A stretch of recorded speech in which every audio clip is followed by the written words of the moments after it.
Paul Cox has been highly critical of the domination of art by commerce and mediocrity. In the process, he's become a somewhat controversial figure in the film industry. I was supposed to be dead quite a few times now. Those were the words of Paul Cox when, in September 2015, he confirmed to The Guardian that the cancer he had fought for years was back. It had returned to the liver he'd received in a Christmas Day transplant in 2009, the organ that had already given him 6 unexpected extra years. After 45 years of filmmaking and 19 features, Cox faced a battle he knew all too well. But what did this diagnosis really mean? And how would one of Australia's most determined filmmakers fight again?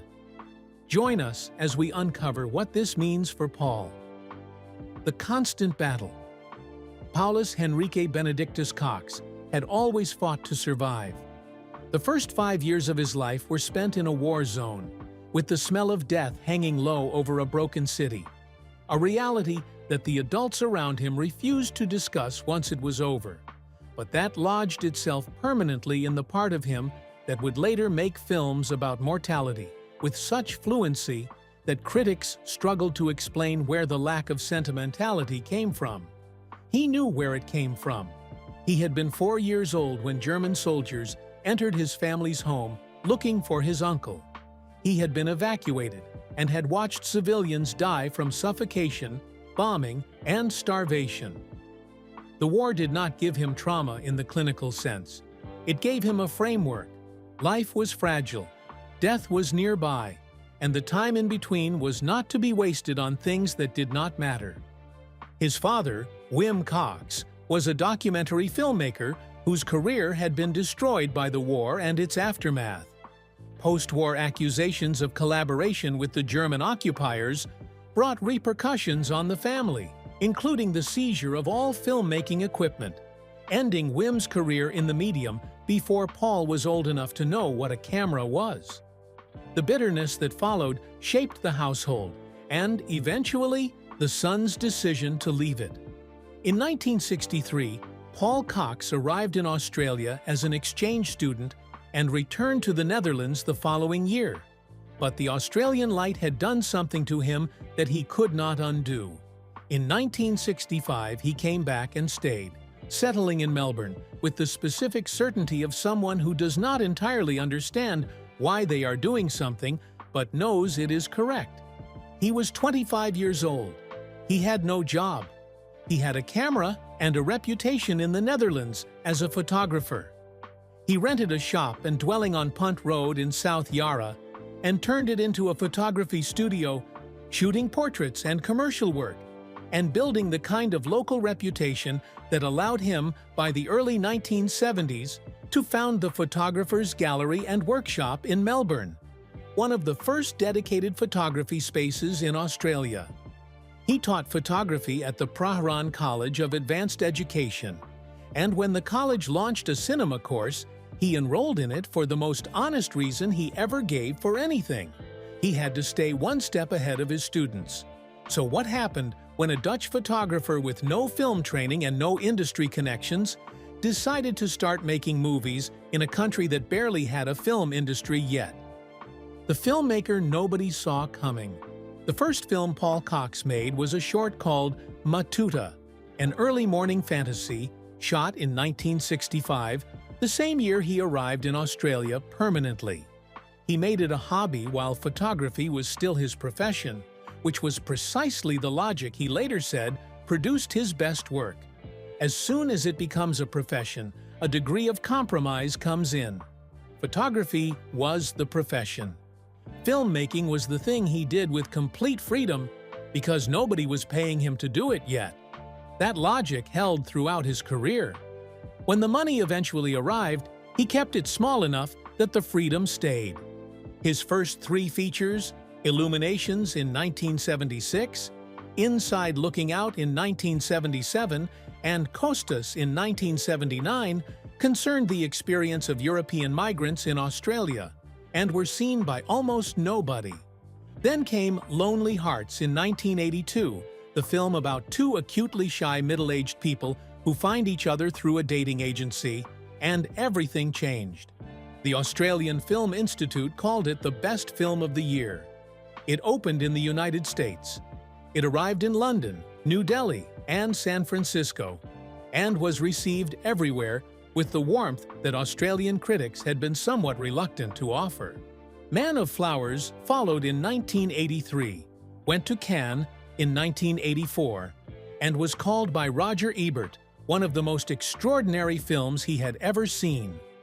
Norman Kay played an eccentric, wealthy aesthete who derives something close to ecstasy from flowers, art, and music, and the film's refusal to judge him for any of it was entirely characteristic of Paul's approach. People are who they are, and the camera's job is to watch them being that, not to explain why they should be something else. My First Wife came in 1984, inspired by the breakdown of his own marriage. Cactus in 1986, A Woman's Tale in 1991. Vincent, The Life and Death of Vincent van Gogh in 1987, a documentary that Roger Ebert kept returning to in print across the decades that followed.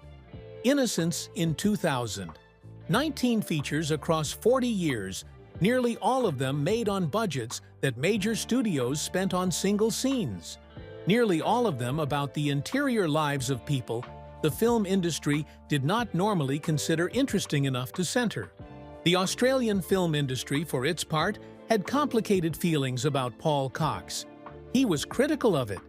He was European in his references, his pacing, his refusal to chase mainstream audiences. He was influenced by Bergman, Tarkovsky, and Buñuel rather than by the conventions of Australian commercial cinema. And he made this clear in interviews without apparent concern for the professional consequences. He was eventually made to feel unwelcome enough that he left the country for a period in the mid-1990s after a government representative sent him a letter that he later described as devastating. Essentially, the letter said they were glad to have a person of his international reputation living in their state, but wished that reputation would bring in international money. He never fully recovered his warmth for the institutional side of the industry. He kept making films anyway, because the alternative was not to make films, and that was not an option he was willing to entertain. But what does it take to stop a man like that in his tracks? And what does it look like when something finally does? The diagnosis that changed everything. In early 2009, Paul Cox was diagnosed with liver cancer and told he had 6 months to live unless a suitable liver for transplantation could be found. He was 68 years old. He had been making films for more than 40 years. He had 19 features behind him, and he believed at that moment nothing ahead. The cancer was not a surprise in the way that cancer is sometimes a surprise, arriving without warning in a body that had seemed entirely fine. Paul had spent his career making films about mortality. He had made A Woman's Tale in 1991 as a tribute to its lead actress, Sheila Florence, who was dying of cancer during production and died 9 days after winning the AFI Best Actress Award for the role. He had thought about death clearly and without flinching for decades. When death addressed him directly in the early months of 2009, he responded with the same refusal to flinch.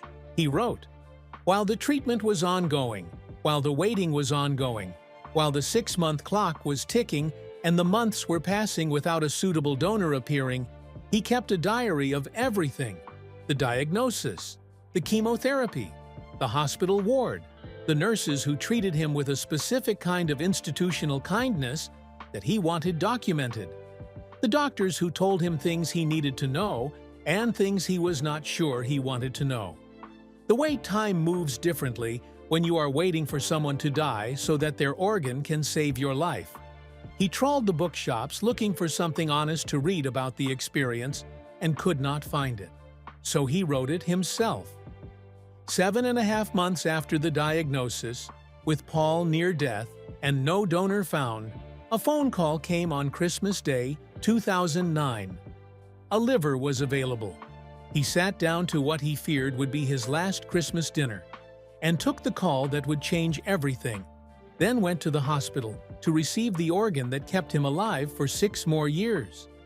The book he had been writing became Tales from the Cancer Ward, published in 2011, and he sent the proceeds back to the hospital where he had been treated. He described it as reading a bit like a thriller for a while, and said he hoped it would give other sufferers the honest account of the experience that he had not been able to find when he needed one himself. David Bradbury made a documentary about the whole experience, On Borrowed Time, in 2012, and Paul participated in it with the same openness that had characterized his approach to everything. He was not interested in privacy for its own sake. He was interested in the truth of what had happened, and that truth was worth making public because other people were in the same situation and deserved to know what it actually felt like to be in it. And then, while he was still recovering in that hospital ward, the borrowed time gave him something nobody expected. What the transplant gave him. The transplant gave him 6 years. It also gave him Rosie. Rosie Igusti was herself a liver transplant recipient whom Paul met during his post-operative recovery in the hospital ward. And the two of them fell in love, in the way people do when they have both recently been through something that reminds them that life ends. She was 36 years younger than him. He described the whole thing as insane. He described it as extraordinary. He described it as precisely the kind of thing that his films had always argued was possible.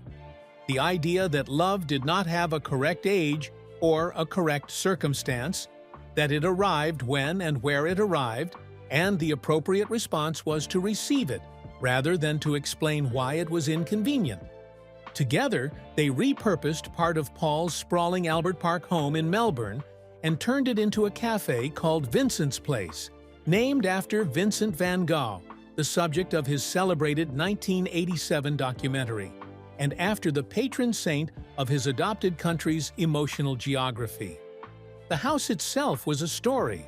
Paul had found it in the 1970s when he was a poor artist, wandering the neighborhood, had placed a winning bid at auction on a property he could not afford to buy, and had then found a friend to pay the deposit. It had been his creative cocoon for 4 decades, packed with books, photographs, mementos, and objects collected from his extensive travels. A space that reflected the same instinct for accumulation, beauty, and provenance that ran through every film he had made. The transplant also gave him Force of Destiny, the film he had never thought he would make because he had never thought he would be alive to make it. David Wenham starred as a sculptor awaiting a liver transplant who falls in love with a patient he meets in the hospital ward. A story that was Paul's own story, translated into fiction with the directness that had always been his signature. He took the film to the Ebertfest Film Festival in Illinois in April 2015, traveling via Bangkok, Dubai, and Frankfurt to protect the delicate health of the transplanted liver. Roger Ebert, who had been one of his most consistent champions for 30 years and who had called him one of the best directors of our time, had died in 2013 and was not there to see it. But the festival that bore his name screened the film, and Paul stood up afterward and spoke to the audience, and it was the last time he addressed a film festival audience anywhere.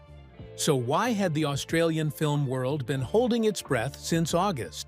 And what exactly had Paul confirmed when he finally spoke? What the rumors were and why he confirmed them. The rumors had been running since August 2015. Paul had been told in August that the cancer had returned to his transplanted liver, the organ that a stranger's death had provided on Christmas Day, 2009. The transplanted liver had done what a transplanted liver does. It had kept him alive. And then the disease that had destroyed the original had found its way into the replacement.